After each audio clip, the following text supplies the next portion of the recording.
नमस्कार, मैं हूं प्रकृति और आप देख रहे हैं एनबी न्यूज़ गोरखपुर और स्वागत है आपका आज के इस खास कार्यक्रम राजनीतिक विशेष में। बात करें अगर इस राजनीतिक विशेष कार्यक्रम की, तो विधानसभा चुनाव की बात की जाए तो उसका शंखनाद हो चुका है। हर पार्टी अपने आप को बेहतर साबित करने में जुट चुकी है और इसी दौरान जब कोई ऐसा चेहरा दिखता है जो इस सफ़र में अपने आप को बेहतर साबित करने में लगा हो और बेहतर साबित ही ना कर रहा हो, उससे जुड़े ऐसी कई बातें हों, उससे जुड़ी ऐसी कई चीज़ें हों जो लग भी रहा हो कहीं ना कहीं जनता से बात करने के बाद की कुछ बेहतर है। आज हम इस राजनीतिक विशेष में जिसको आज जो हमारा गेस्ट है वो न सिर्फ एक राजनीतिक विशेष है बल्कि उसके साथ ही साथ वो एक माँ है, एक ऐसी महिला है जिसने शिक्षा पूरी की। शिक्षा पूरी करने के साथ साथ में उनका राजनीति की तरफ रुझान हुआ।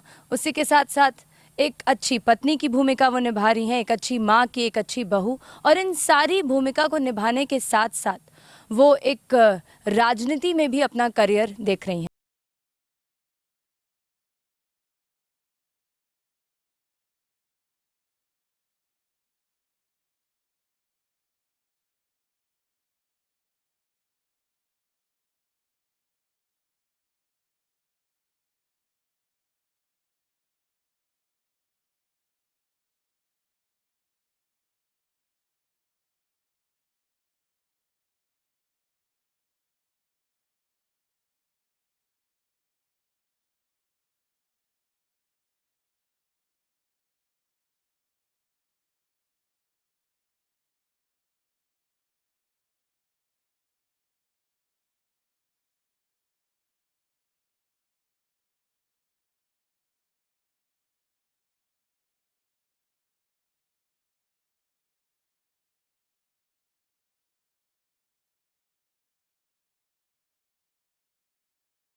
और अगर इस 4 साल के राजनीतिक करियर की बात की जाए तो ऐसा माना जा रहा है जिस तरीके से उन्होंने यूनिवर्सिटी से शुरुआत की बतौर छात्र नेता से, वहीं से युवाओं का रुझान उनकी तरफ बढ़ा और आज खजनी विधानसभा से उनको कहीं ना कहीं एक जो जनता है यहाँ की उनको मान रही है, उम्मीद रख रही है कि आने वाली विधायिका वो हो सकती हैं यहाँ की।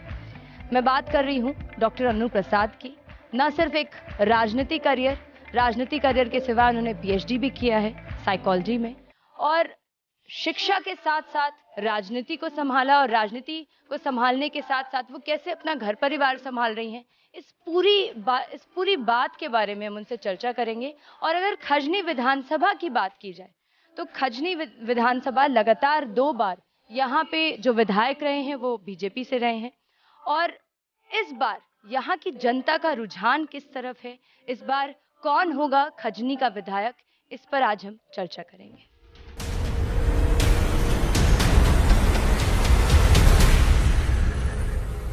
नमस्कार, मैं हूं प्रकृति और आप देख रहे हैं एनबी न्यूज़ गोरखपुर। राजनीतिक विशेष के इस खास कार्यक्रम में आपका स्वागत है और मेरे साथ इस समय डॉक्टर अनु प्रसाद मौजूद हैं, छात्र नेता, जैसा कि मैंने आपको बताया था। और सबसे पहले तो बहुत बहुत स्वागत है अनु जी आपका आज के इस कार्यक्रम में। कैसी हैं अनु जी? मैं बहुत अच्छी हूँ, आप कैसी हैं? मैं भी बिल्कुल ठीक हूँ। और कैसा चल रहा है आजकल? विधानसभा का चुनाव बहुत नज़दीक है, तो तैयारी कैसी चल रही है? तैयारी तो अच्छी चल रही है, और जैसा हम लोग गांव-गांव में घूम रहे हैं तो बहुत सारी कमियां भी निकल के आ रही हैं कि पिछले 10 सालों में यहाँ पे कितनी कमियां, 10 सालों से यहाँ की जनता कितनी अव्यवस्थाओं से जूझ रही है, कमियों से जूझ रही है, ये सब हम लोग के सामने आ रहा है। अब यही उम्मीद है कि यहाँ की जनता आने वाले 22 में सही निर्णय ले और हम लोग को मौका मिले कि हम उनकी इस तकलीफ़ को थोड़ा कम कर पाएँ। अनु जी, राजनीति का मुद्दा तो उठाएंगे लेकिन उसको किनारे करते हैं, उस पर तो सवाल जवाब गर्माहट हो बिना हुए राजनीति का कुछ मज़ा नहीं है और पत्रकार का भी कुछ मज़ा नहीं है। लेकिन जो मेरा आपसे सबसे पहला सवाल है, आप ने पीएचडी किया साइकोलॉजी से, उसके बाद अगर बात करूं तो एक बिटिया भी है आपकी 1.5 साल की, तो राजनीति का मुद्दा अगर किनारे करें, कैसे ये सब भूमिका एक साथ आप निभा रही हैं? एक बतौर पॉलिटिकल लीडर के तौर से भी, और शिक्षा की तरफ आपका इतना रुझान था, फिर शिक्षा से पॉलिटिक्स के तरफ क्यों? इन दोनों सवालों का मैं आपसे जवाब जानना चाहूँ। पहले अगर निजी जीवन की बात करें तो शुरू में बहुत दिक्कत थोड़ी हुई थी। अभी जब मैं फील्ड में होती थी उस समय मेरी बेटी सिर्फ 9-10 महीने की थी। दिक्कत बहुत आई, मगर क्योंकि पारिवारिक सपोर्ट भी बहुत मिला और जब क्षेत्र में चलने लगे तो यहाँ के लोगों का इतना प्यार, इतना भरोसा, इतनी उम्मीद मिलती गई कि अपने आप रास्ता बनता गया, हिम्मत बनती गई। धीरे धीरे सब चीज़ों को, अपने परिवार को भी, बेटी को भी समय देने में और बाकी काम करने में भी उतनी तक दिक्कत नहीं, क्योंकि जब लोगों का प्यार और उम्मीद और भरोसा आपके साथ जुड़ जाता है तो रास्ते भी अपने आप बन जाते हैं और हिम्मत और सब कुछ अपने आप होता चला जाता है। मतलब सफ़र मुश्किल है?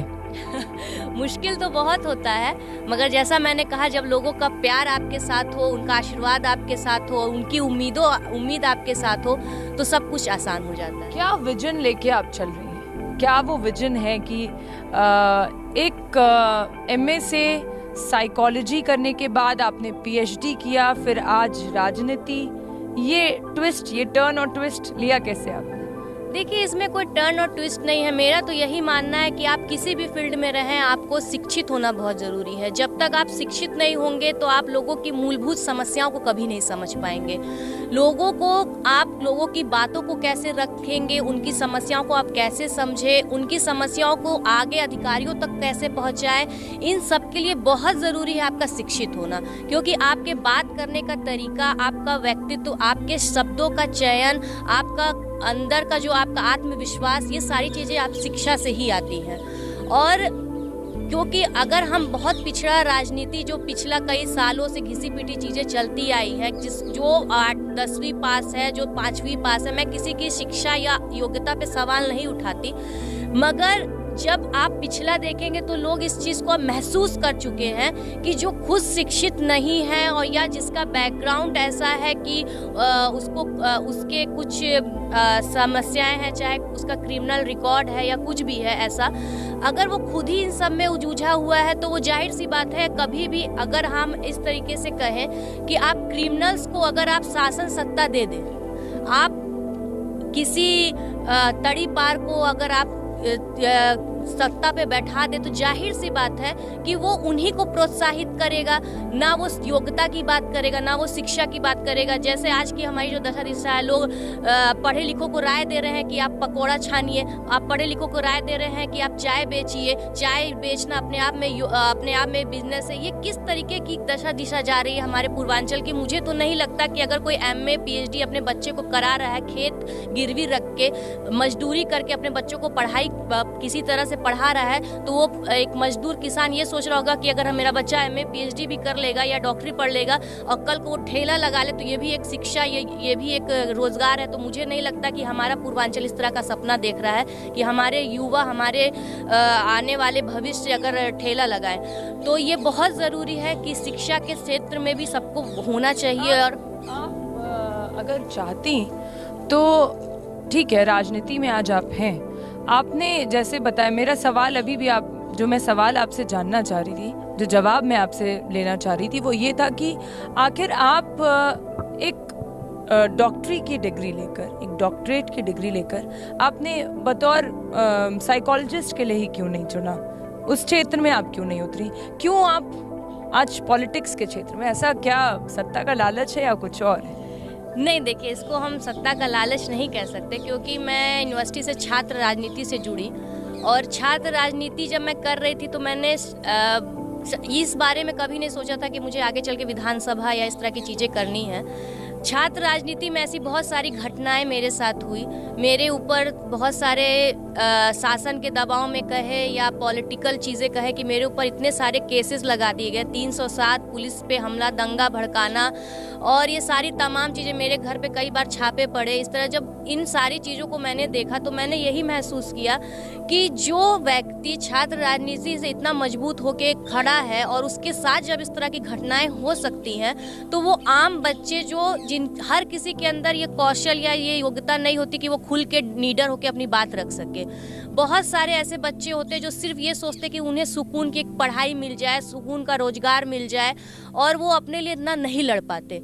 तो मेरे अंदर यही था कि जब मुझे इतनी सारी मुश्किलों का सामना करना पड़ रहा है, तो हो सकता है ऐसे बहुत सारे लोग हो जिनकी आवाज़ मैं बन पाऊँ।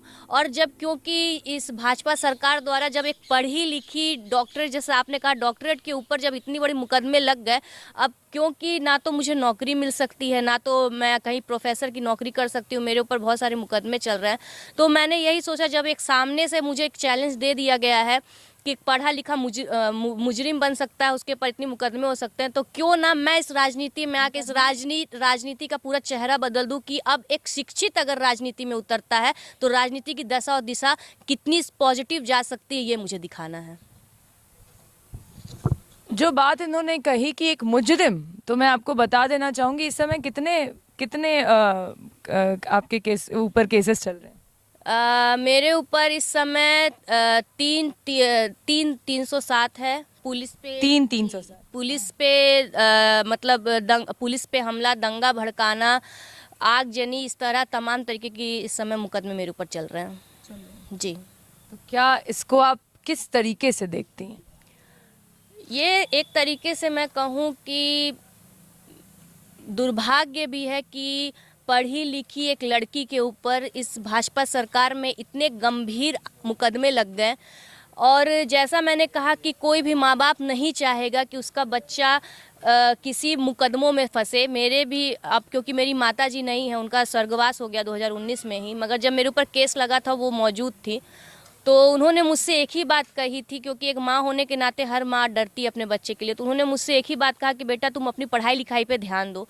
तो मैंने रो के उनसे एक ही बात कही कि कि अगर अब मेरे ऊपर माँ केस लग ही गया है, तो क्यों ना अब मैं इसी चीज़ों में आके इस चीज़ को और बेहतर तरीके से लोगों को ये साबित कर पाऊँ, और ख़ास तौर पे इस भाजपा सरकार के मुंह पे तमाचा मारूं कि अगर आप एक शिक्षित को मुजरिम बना सकते हैं, तो अगर एक शिक्षित राजनीति में और ऐसी चीज़ों में उतरेगा तो चीज़ों को कितनी अच्छे तरीके से पेश करेगा और सफाई के साथ राजनीति भी कर सकता है, ये भी मुझे दिखाना है। 4 साल का आपका राजनीतिक करियर रहा। 4 साल के राजनीतिक करियर में इस समय खजनी विधानसभा से कहीं ना कहीं एक उम्मीदवार आपको देखा जा रहा है। क्या लगता है आपको, पार्टी टिकट देगी कि नहीं देगी? अब देखिए, ये शीर्ष नेतृत्व का फैसला है, और रही बात, जनता से बहुत प्यार सम्मान भी मिल रहा है, क्योंकि ये जो लड़ाई है अब संविधान को बचाने की लड़ाई है, लोगों के भविष्य को बचाने की लड़ाई है, महिलाओं की सुरक्षा की लड़ाई है, क्योंकि और इस बार कोई भी चूक नहीं होगी। ग्राउंड लेवल पे वो खुद सर्वे के आधार पर टिकट देंगे। बाकी शीर्ष नेतृत्व का जो फैसला हम सबको मंजूर होगा, और जनता से जो प्यार मिल रहा है, जाहिर सी बात है, प्यार कभी खाली नहीं जाता, आशीर्वाद कभी खाली नहीं जाता। खजनी विधानसभा में गांव आती जाती हैं आप? वैसे वातावरण बहुत खूबसूरत है यहाँ पे, आती जाती हैं या नहीं? बिल्कुल, मेरा गांव ही यही है। अच्छा, आप ही का गांव है? जी। अगर मैं आपसे जानना चाहूँ कि आपने जैसे कहा कि बहुत समय से पीड़ित है, यहाँ की जो जनता है पिछले 10 सालों से पीड़ित है। चलिए मैं आपकी बात मान लेती हूँ कि 5 साल तो ठीक है, एक विधायक आया बीजेपी का और उसने यहाँ पे लोगों को बहुत प्रताड़ित किया, मान लेती हूँ आपकी बात। फिर आया दोबारा, ये कैसे मुमकिन हो? देखिए, जो मैं कहूँ कि जनता जो होती है वो बहुत भोली होती है, वो भावनाओं से बहुत जल्दी भावनाओं में आती है। और जो बीजेपी का जो खेल होता है वो भावनाओं के साथ खेलते हैं। वो अगर हम स्वास्थ्य की, शिक्षा की, रोजगार की बात करेंगे तो वो सीधे कहेंगे कि भारत खतरे में है, राष्ट्रहित की बात करने लगेंगे कि भारत को पाकिस्तान से नुकसान है, भारत को चाइना से नुकसान है, और तमाम तरीके के जुमलों में लोगों को फंसाने लगते हैं। और जो हमारी भारत की जनता होती है, जो पूर्वांचल की जनता है, वो बहुत ही सीधी सादी है। आप उनको आप जुमला फेंकेंगे, आप लोगों को भावनाओं में खेलेंगे, भावनाओं के साथ खेलेंगे और भावनाओं में लोगों को फंसाएंगे। तो इसमें क्या है कि 2 बार से क्या था, 2 बार से यही चला आ रहा है कि भाजपा जो है वो एक तरीके से इमोशनल कार्ड फेंक रही है, वो लोगों के भावनाओं के साथ खेल रही है। जब यहाँ पे उन लोगों ने नब्ज पकड़ी कि लोगों की मूलभूत समस्याएं क्या हैं, और उस मूलभूत समस्याओं को उन लोगों ने इतना हाईलाइट करके पेश किया कि जब आप मुझे चुनेंगे तो हम इन मूलभूत समस्याओं को खत्म कर देंगे। मगर जब जनता ने उनको चुना तो वो मूलभूत समस्याओं से खुद हट गए। तो मेरा ये कहना है, जब हमारे प्रधानमंत्री जी जब उस समय लड़ रहे थे तो उन्होंने एक बात कही थी कि मैं गरीब का बेटा हूँ, मैं चाय बेचने वाले का बेटा हूँ। तो उन्होंने पूरी जनता को ये सपना दिखाया कि एक गरीब मजदूर का बच्चा भी बहुत आगे जा सकता है। उन्होंने एक इमोशनल कार्ड फेंका, मगर पार्टी आने के बाद गरीब मजदूर तबका किनारे हो गया और जितने उद्योगपति थे सब उनके लाइट फेम में आ गए। सारे अंबानी अडानी के कर्जे माफ होने लगे और गरीब तबका पीछे चला गया। इमोशनल कार्ड जो ये भाजपा सरकार को खेलना जो आता है, ये बखूबी वो इसका पूरा फायदा उठाते हैं। मगर अब जनता ये जान चुकी है और अब जनता उनके इस इमोशनल कार्ड भावनाओं में नहीं आने वाली है। अब वो अपने आप को चाहे चाय बेचने वाले का बेटा कह ले, चाहे किसान के बेटा कह ले, अब उनका सच्चाई सबको पता चल चुका है और अब पूर्वांचल की जनता उनके बहकावे में नहीं आएगी। अनु जी, यहाँ पे मैं आपसे एक बात कहना चाहूँगी। जैसा कि आपने कहा कि बीजेपी की सरकार एक इमोशनल ट्रैप करने का है, सरकार आपकी भी थी, आपके पास भी मौके थे, आप भी हर घर में सिलेंडर दे सकते थे शायद, आप भी रोजगार की बेहतर सुविधाएं दे सकते थे, ठीक है। बाकी जो आपने, ये जनता कहती है कि आज 24 घंटे लाइट की अगर सुविधा है तो वो बीजेपी की सरकार की वजह से है। तो अगर सरकार आपकी थी, सत्ता से गई ही क्यों अगर सरकार इतनी आपकी बेहतर थी? तो देखिए, आपने जो कहा कि दे सकते थे, समाजवादी पार्टी ने बहुत सारी योजनाएं लाई और वो धरातल पे भी उतरी। 100 नंबर की जब गाड़ियां चली, जब 100 नंबर की पुलिस की गाड़ियां होती तो उसमें से कई लोगों को रोजगार भी मिला। जब 108 नंबर की एम्बुलेंस चली तो उसमें भी लोगों को रोजगार मिला। जब लोगों को कन्या विद्या धन हर घर में गया, लोगों को उससे फायदा मिला। समाजवादी पेंशन जब महिलाओं को मिला, महिलाओं को उससे फायदा हुआ। महंगाई कभी भी इतनी नहीं थी जितनी आज चल रही है। जब तक ये चीजें हो रही थी तब तक ये भाजपा ने, जो मैंने कहा ना इमोशनल कार्ड फेंकना, भाजपा ने ये सारी चीजें खेली। और रही बात धरातल की, ये तो हमारे राष्ट्रीय अध्यक्ष जी भी कहते हैं कि जो जनता ने उनको ना चुन के भाजपा को चुना, ये तो उसका हमारे राष्ट्रीय अध्यक्ष जी भी उसको स्वीकारते हैं कि चलिए ठीक है, जनता ने आपको चुना तो आपने किया क्या? समाजवादी पार्टी के तो सारे कामों को इन्होंने काटा। आप गोरखपुर के एम्स की बात कर लीजिए, एम्स किस सरकार में पास है? समाजवादी पार्टी के दौरान ही वहाँ की नींव रखी गई। आप बीआरडी मेडिकल कॉलेज की बात कर लीजिए, 500 इंसेफ्लाइटिस बेड समाजवादी पार्टी के दौरान हुआ। आप हर एक क्षेत्र की बात कर लीजिए, किसान खुला बाजार हमारे समाजवादी पार्टी के दौरान आया। ये तमाम चीजें जो चल रही थी समाजवादी पार्टी की। और आज की तारीख में आप भाजपा सरकार के कामों को हमें बताइए ना, उन्होंने अपना कौन सा काम किया? मैंने आपसे एक बहुत छोटी सी बात की, क्या 24 घंटे अगर बिजली की सुविधा है, जनता कहती है कि वो बीजेपी की ही सरकार में मुमकिन हो पाया है, क्या कहेंगे आप इसमें? वो सपा की सरकार में मुमकिन नहीं था। आप भी गोरखपुर शहर में ही रहती होंगी, मैं भी गोरखपुर शहर में ही रहती हूँ। लाइट की इसके पहले क्या स्थिति थी वो आप अच्छे से जानती हैं। आज चाहे गांव हुआ चाहे शहर हुआ, लोग कहते हैं हमारे पास बिजली है, बिजली की सुविधाएं हैं। कैसे? अगर जनता ये कह रही है कि हमारे पास बिजली है, तो वही जनता तो ये भी कह रही है ना कि हाँ, हम बिजली तो खाएंगे नहीं, हम बिजली तो पहनेंगे नहीं, हम बिजली से रोजगार तो नहीं पैदा कर सकते।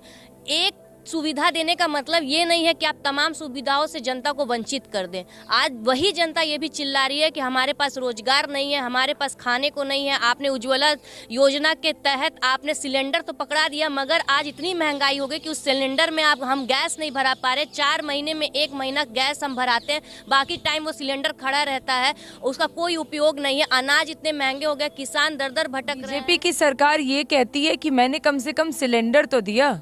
मैं आपकी इस बात को कह रही हूँ कि बीजेपी की सरकार ये कह रही है कि मैंने कम से कम सिलेंडर तो दिया, समाजवादी ने तो सिलेंडर भी नहीं दिया। अरे हम तो उनका धन्यवाद कह रहे हैं कि चलिए उन्होंने सिलेंडर दे दिया। 22 में हमारी सरकार आने के बाद हम उस महंगाई को कम करके उसमें जनता को इतनी सुविधा दे देंगे कि वो सिलेंडर में गैस भी भरवा ले। हम महंगाई इतनी कम कर देंगे। क्या बात है अन्नू जी, ये जो कॉन्फिडेंस है आपका तारीफे काबिल है। और क्योंकि आप जो ये बात कह रही हैं कि 22 में अगर हम आएंगे, और कितनी सीटों पर आने वाले हैं आप लोग 22 में? देखिए, टारगेट तो बहुत है, मगर फिर भी इतना तो है कि कम से कम 350 पार। 350 पार सीटों पर खजने की बात की जाए के साथ आएंगे, पूरी बहुमत के साथ आएंगे।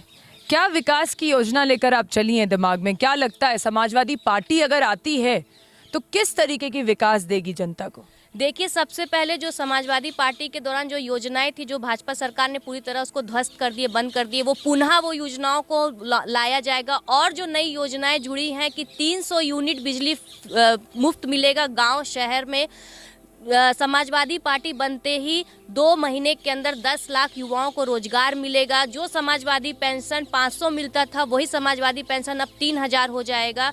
और जितने भी शिक्षा मित्र इस समय अपने आप को परमानेंट करने के लिए यहाँ वहाँ दर दर भटक रहे हैं, 12 घंटे के अंदर उन सभी शिक्षा मित्रों को परमानेंट कर दिया जाएगा। अभी तक की हमारी जो ये नई योजनाएं हैं ये है, और आगे आगे देखिए होता है क्या। जो अभी आपने मुद्दे रखे हैं ना अन्नू जी, जो आपने अभी मुद्दे रखे हैं, महंगाई पहला मुद्दा आपने रखा, आपने बोला कि युवाओं को रोजगार दूसरा मुद्दा, फिर आपने कहा कि जो गांव के जो लोग हैं, हाँ, बिजली मुफ्त देना उनको, जो उनकी सुविधाएं हैं।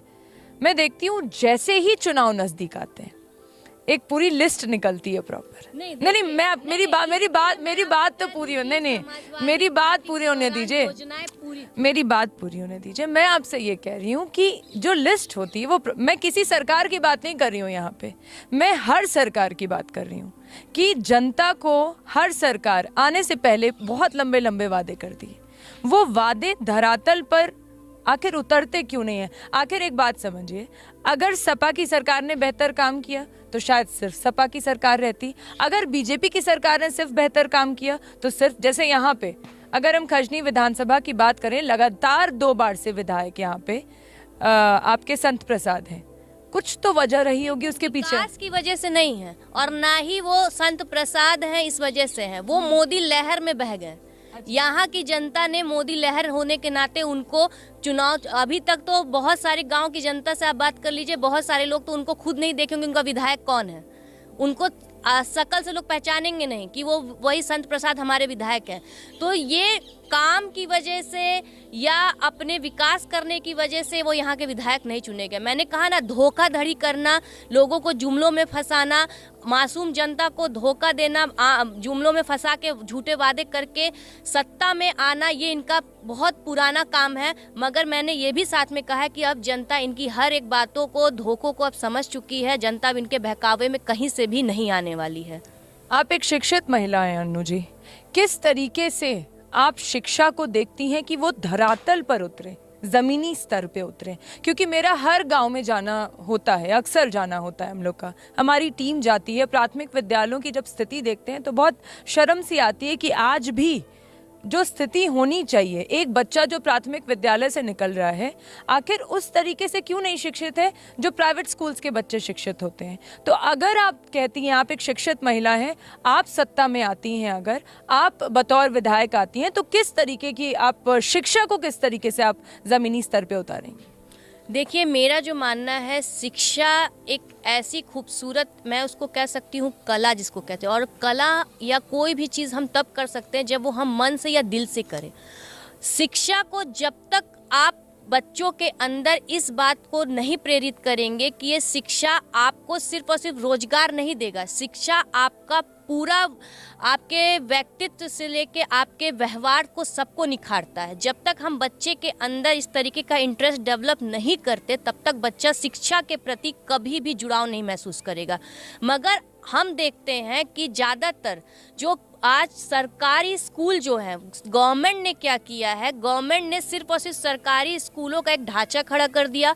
वहाँ के जो टीचर हैं सिर्फ इसलिए आते हैं क्योंकि वो सरकारी अपने आप को गवर्नमेंट सर्वेंट कहते हैं और वो सैलरी उठाने के नाम पे आएंगे, वहाँ पे साइन करने के नाम पे आएंगे, वो पढ़ाने के लिए नहीं आते। और जो यहाँ के बच्चे हैं, टीचर्स का जो काम होता है, क्योंकि मैंने बच्चों को पढ़ाया भी है, मैं ये जानती हूँ कि जब आप किसी को पढ़ाने जाते हैं तो आप सिर्फ एक किताबी रटी रटाई बातों को नहीं सिखाते हैं, आप उन बच्चों के अंदर इतना आप जुनून पैदा कर दीजिए कि बच्चा खुद किताब खोलने को अपने हमेशा खुशी खुशी वो किताब खोले। तो आपको बच्चों के अंदर इतना जुड़ाव में लाना है पढ़ाई के प्रति कि बच्चा अपनी खुशी से अपने बैगों में सिर्फ मिड डे मील के नाम पे खाना खाने के लिए थाली कटोरी चम्मच लेके ना आए। वो स्तर पे उतारेंगे उसको मैंने यही कहा ना कि हमें लोगों को, यहाँ तक कि आप टीचर्स को, यहाँ जो भी चाहे प्राइमरी के हो चाहे कहीं के, आप उन टीचर्स को इतना ट्रेन करिए या इतनी सख्ती लाइए कि जो टीचर है वो उसके अंदर इतना लचीलापन हो कि वो बच्चों को पढ़ाई से जोड़ सके, ना कि दबाव में पढ़ाए। जब तक शिक्षक एक पढ़ाने के तरीकों में खूबसूरती नहीं लाएगा तब तक बच्चे के अंदर पढ़ने के प्रति जागरूकता नहीं उठेगी। और हमें इसी चीज़ पे ध्यान देना है कि शिक्षक उतना लचीला हो, उसके स्वभाव में इतना अपनापन हो कि बच्चा अपने आप विद्यालय में आए, ना कि माता पिता उसको ढकेले। तो ये सारी चीज़ें गवर्नमेंट को भी ध्यान देनी चाहिए, गवर्नमेंट पे को भी ये फोकस करना चाहिए कि जिन लोगों को भी वो पढ़ाने के लिए भेज रहे हैं उनका स्वभाव कैसा है। तो ये कहीं ना कहीं शिक्षक की ट्रेनिंग पे भी डिपेंड करता है। तो मेरा हमेशा से यही, आगे अगर जनता मुझे मौका देती है या मुझे मौका मिलता है तो मेरा सबसे पहले यही काम होगा कि मैं हर गवर्नमेंट स्कूल से लेके हर जगह पे इसी चीज़ पे ध्यान दूं कि जो बच्चों को पढ़ाने जा रहा है सबसे पहले उसको इतनी ट्रेनिंग दी जाए कि आप अपने व्यवहार में इतना खुलापन लाइए, दोस्ताना व्यवहार लाइए और अपने व्यवहार को इतना लचीला बनाइए कि बच्चा अपने आप स्कूलों में आके पढ़ना चाहे, ना कि दबाव में। अच्छा अन्नू जी, एक बात बताइए मुझे कि इस चुनाव के दौरान कई ऐसी चीज़ें होती होंगी जो आपको लगता होगा कि ये बदलाव ला दूँ, ये बदलाव मेरे आने के बाद से मुझे ले आना ज़रूरी है। लेकिन जैसा कि मैंने आपसे कहा, सत्ता आ जाती है तो सबके वो रूप बदल जाते हैं।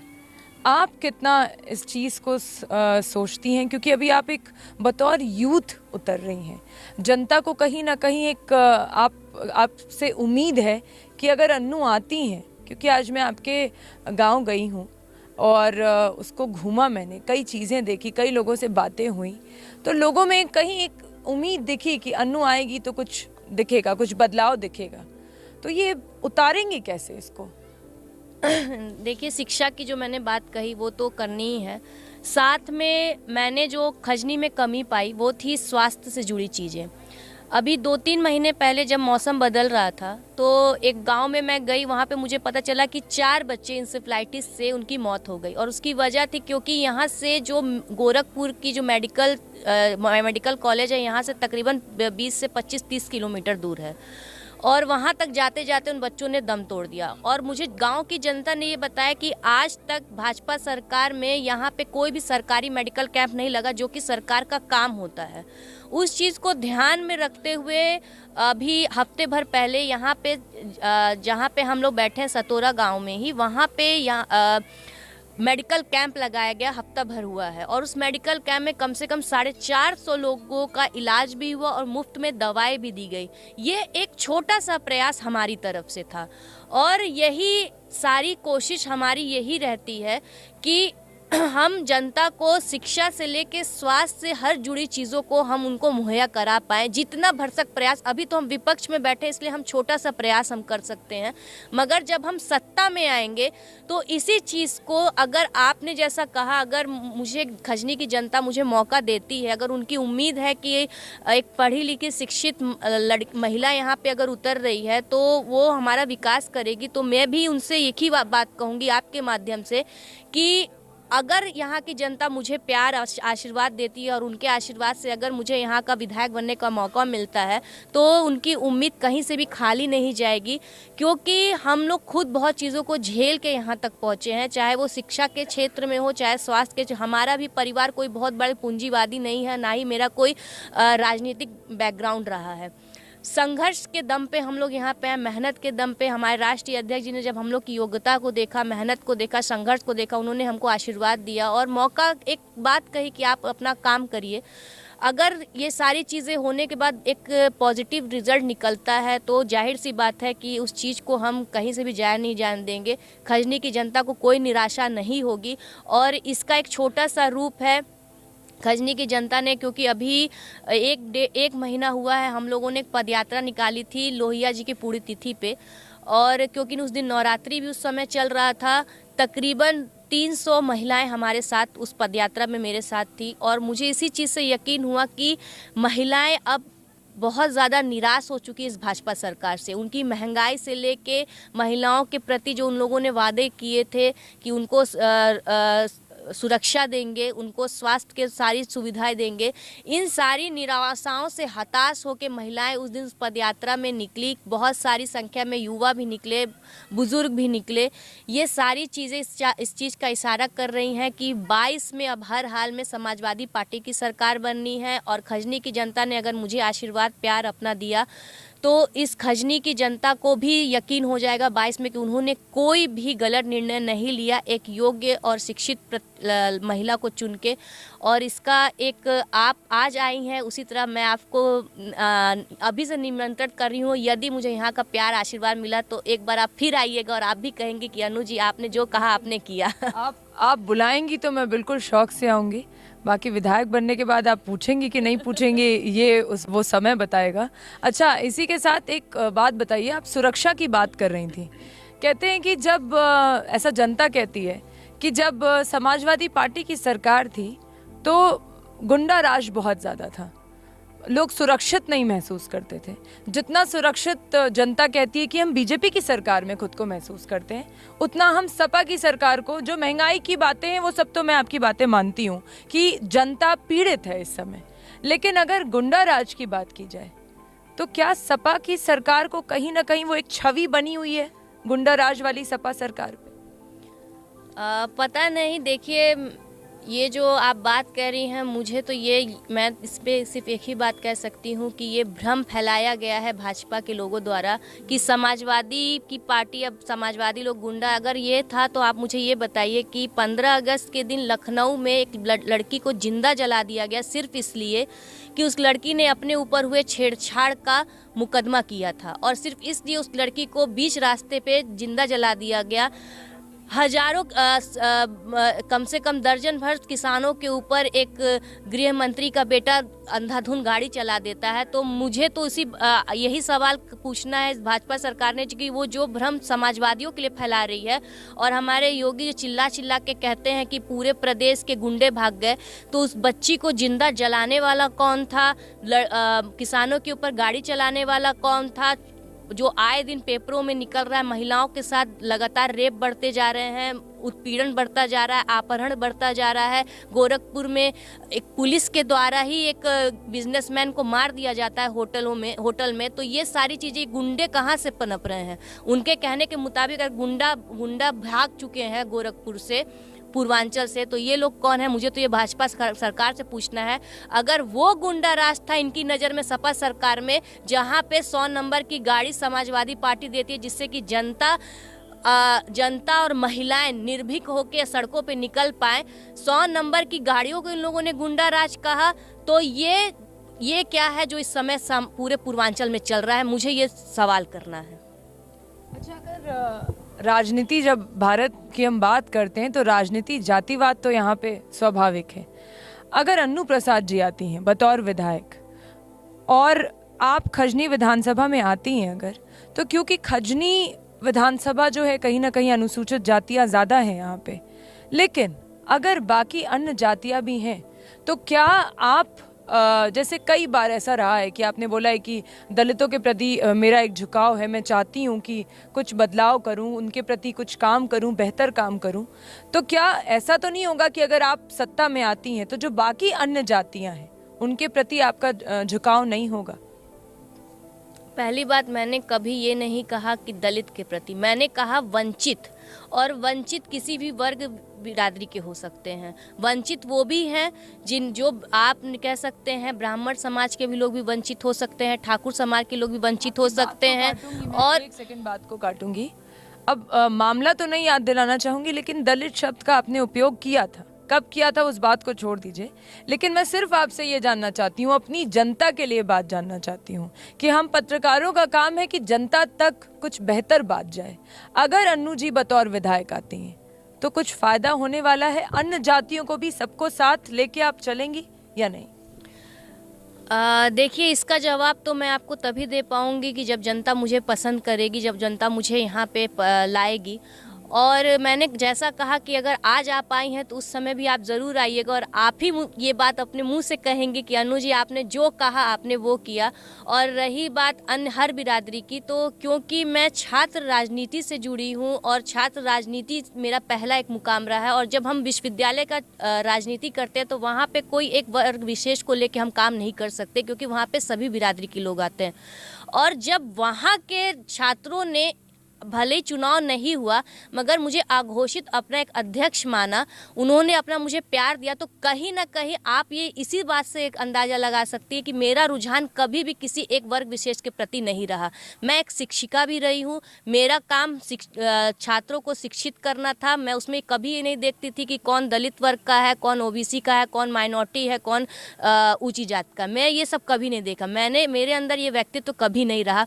और रही बात समाजवादी पार्टी की, समाजवादी पार्टी ने भी कभी भी किसी वर्ग विशेष को लेकर काम नहीं किया है। हर वर्ग विशेष को लेकर काम हुआ, हर वर्ग को लेकर काम हुआ, चाहे वो ऊंची जात के वर्ग का हो, चाहे जब आपका आरक्षण की अगर बात मैं कर दूं तो एक छोटी सी बात उदाहरण दे दूं कि जब यहाँ पे आया था कि ऊंची जात में भी लोगों को आरक्षण के इकोनॉमिकल आपको एडमिशन मिलेगा, तो इसका स्वागत समाजवादी पार्टी ने सबसे पहले किया कि अगर कोई ऊंची जात का है, अगर उसके पास आर्थिक अभाव है तो उस कंडीशन में भी उसको उस कोटे में उसको एडमिशन मिल सकता है।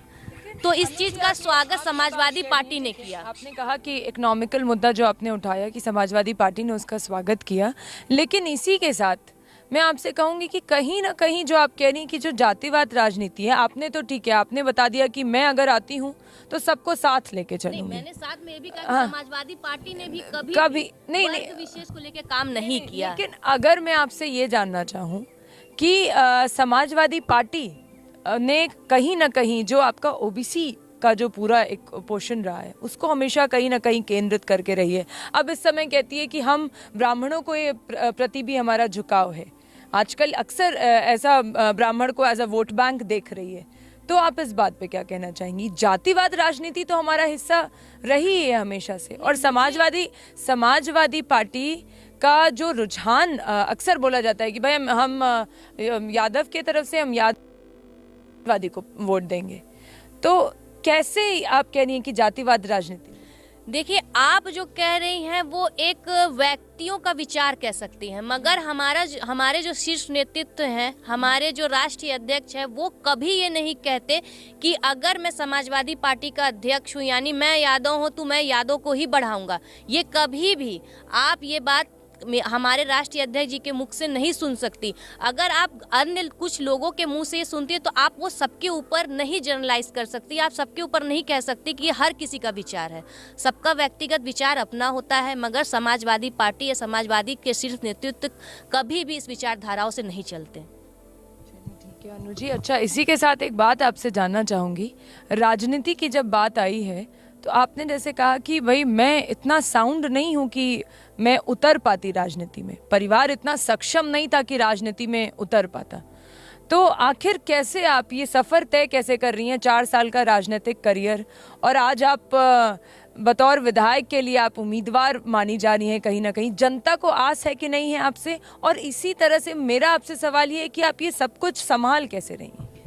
देखिए, ये बहुत अच्छा प्रश्न आपने किया, क्योंकि इसका जवाब मैं देना चाहूँगी। जैसे कि जब हम पॉलिटिक्स की बात करते थे, हमारे ऊपर जब आज से कुछ साल पहले जब हम भी पॉलिटिक्स राजनीति बारे में सोचते थे, तो हमारा यही विचार था कि पॉलिटिक्स वही कर सकते हैं जिनके पास पैसा बहुत ज़्यादा होता है या जिनका बैकग्राउंड पॉलिटिकल होता है। मगर मुझे समाजवादी पार्टी या इनके शीर्ष नेतृत्व अखिलेश यादव जी के बारे में अगर मैं कहूँ, तो एक वो ऐसे शख्स हैं और समाजवादी पार्टी एक ऐसी पार्टी है जो हर एक, चाहे वो युवक, उसके पास पैसा हो या ना हो, उसके पास उसका पॉलिटिकल बैकग्राउंड हो या ना हो, अगर उसके अंदर योग्यता है, पॉलिटिक्स करने की क्षमता है, तो वो उसको मौका ज़रूर देते हैं। और ये काम सिर्फ और सिर्फ समाजवादी पार्टी ही करती है, और समाजवादी पार्टी के सिर्फ अखिलेश यादव जी ही करते हैं। इसके लिए मैं उनको तहे दिल से धन्यवाद देती हूँ, सिर्फ इसलिए नहीं कि उन्होंने मुझे बढ़ाया। वो हर एक जगह पर, आप कहीं भी चले जाइए, चाहे आप इलाहाबाद चले जाइए, आप बनारस चले जाइए, आप लखनऊ चले जाइए, गोरखपुर चले जाइए, जितने यूथ हैं, अगर उनका रुझान पॉलिटिक्स के प्रति है और उनका कोई बैकग्राउंड पॉलिटिकल नहीं है या उनके पास पैसा नहीं है, तो वो आराम से राजनीति कर रहे हैं, क्योंकि वो उनको उनके अंदर विश्वास है कि अगर हमारा पॉलिटिक्स में कुछ हो सकता है तो समाजवादी पार्टी में ही हो सकता है। क्योंकि मौका, चाहे आपके पास धन हो, आपको तब भी मौका मिलेगा, ना हो आपको तब भी मौका मिलेगा। आपके अंदर योग्यता होनी चाहिए पॉलिटिक्स करने की, आपको जनता का प्रतिनिधित्व करने की आपके अंदर क्षमता होनी चाहिए। पूरा सपोर्ट है आपके राष्ट्रीय अध्यक्ष का आपके इस सफ़र में। और बातें बहुत हुई अनु जी, बहुत अच्छा भी लगा मुझे आपसे बात करके, कई मुद्दों पे हमने बात की।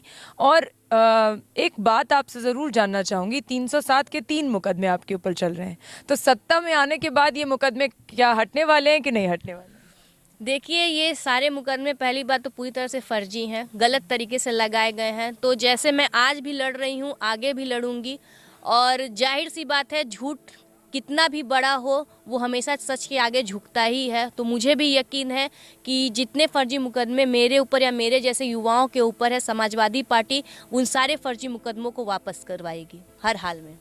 क्या लगता है इस बार सरकार आने वाली है या नहीं आने वाली है आपकी? मैंने अभी आपसे कहा कि सरकार तो हर हाल में 2022 में समाजवादी पार्टी की ही आएगी। और आपके द्वारा जनता से मेरा सिर्फ एक ही कहना है कि आप 2022 में समाजवादी पार्टी को चुन के आपको कभी भी निराशा नहीं होगी। चलिए, बहुत बहुत धन्यवाद अनु जी। और हम आज राजनीतिक विशेष कार्यक्रम में बात कर रहे थे डॉक्टर अनु प्रसाद से। बहुत खूबसूरत माहौल था यहाँ का, बहुत गर्माहट भरी बातें भी थी, कुछ अच्छी बातें भी थी, कुछ ऐसी बातें भी थीं जो कि राजनीतिक करियर से हट के थी।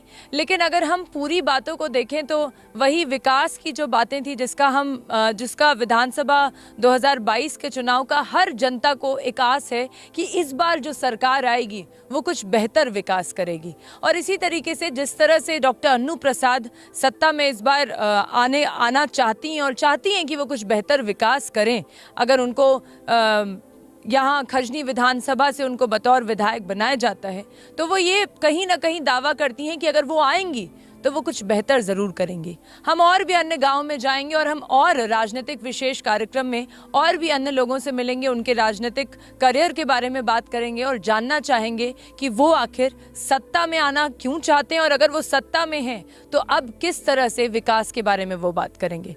हम मिलते हैं अगली बार कुछ और नई बातों के साथ। तब तक के लिए आप अपना ख्याल रखिए और देखते रहिए NB न्यूज़ गोरखपुर।